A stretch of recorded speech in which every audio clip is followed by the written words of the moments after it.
Hi friends, எல்லோரும் எப்படி இருக்கீங்க? நல்லா இருக்கீங்கன்னு நினைக்கிறேன்.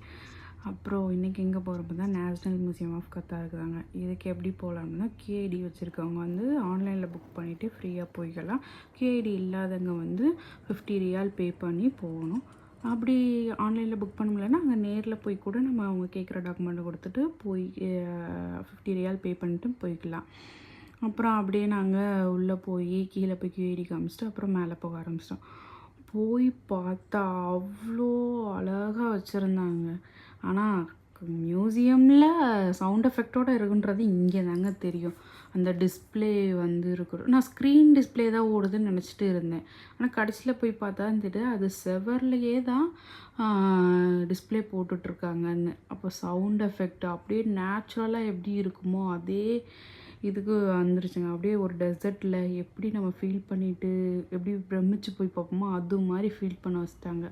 அப்புறம் எல்லாத்தையும் உட்காந்து எல்லாமே பொறுமையாக பார்த்துட்டு அப்படியே போய்கிட்டு இருந்தோம்.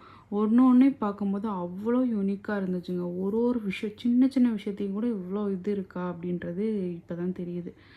அதே இந்த நாட்டில் இவ்வளோ விஷயங்கள் இருக்குன்றதே எனக்கு இப்போ தாங்க தெரியும். சரி, நான் இந்த கத்தார் நாட்டுக்கு புதுசு தான். இன்னும் போக போக எவ்வளோ விஷயங்கள் இருக்குன்றதை நான் தெரிஞ்சுக்கிறேன். ஒன்றையும் அப்படியே அணுவாக ரசிச்சுக்கிட்டு போகிற மாதிரி இருந்துச்சு. சரி, பார்க்கலாம் இன்னும் என்னென்ன இருக்குதுன்னு நான் தெரிஞ்சுக்கிறேன். ஓகேங்க, அடுத்த வீடியோவில் பார்க்கலாம். பாய்ங்க.